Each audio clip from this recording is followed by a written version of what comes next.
大家好，欢迎收看本期视频。今天呢，来看一个尼康的 Z6，粉丝描述的故障呢是关机以后出现异响，开机拍照都正常，但是呢关机异响。电池我们来测试一下，机器的开关在关机的位置，但是机器是开机状态，能听到机器内部有异响。我现在开机以后就都正常了，防抖工作也都正常。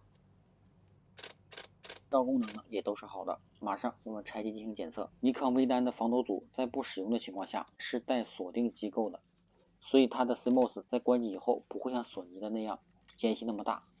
听声音好像是锁止机构不到位，马上进行检测。现在看到的就是尼康 Z6 的防抖组，我们整组把它拆下来，然后观察一下，看看是否有什么东西卡住了防抖组。先来观察一下快门组，应该是没有什么异常情况和多余的东西。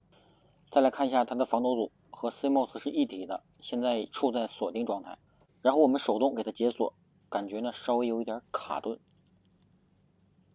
现在防抖就是活动的状态，然后再手动给它上锁，感觉非常卡顿，有可能里面是有什么东西。继续拆，拆掉排线，整个锁定机构就露在外面了，然后直接给它拆下来。把它拆下来，然后看到下面是3个 CMOS 的支架。这一组呢都是马达和齿轮，也没啥东西。继续拆，打开后盖，然后来观察，非常干净，也没有什么异物。把这小齿轮全部拿出来，然后挨个检查，都挺好，而且都很干净，没有破损和出现异物的情况。看来这个检测方向好像是错了。马上全部装好，然后我们来测试一下。装的差不多了，我们来测试一下。装好电池，机器能归位，然后开机，全部正常。然后我们关机，没有异响了。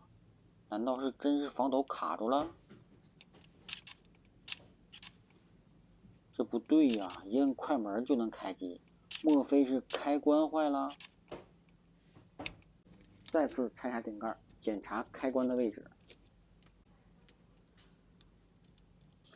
还真的是开关坏了。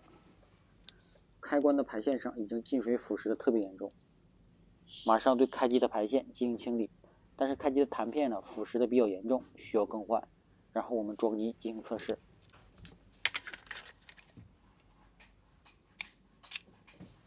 开机正常，然后关机，没有再出现之前的情况。我们全部装好，我们装好镜头来进行测试。对焦、拍照全部正常，取景器显示正常。然后最主要的拨盘功能和关机没再出现异响，问题解决。是不是要比想的问题小很多？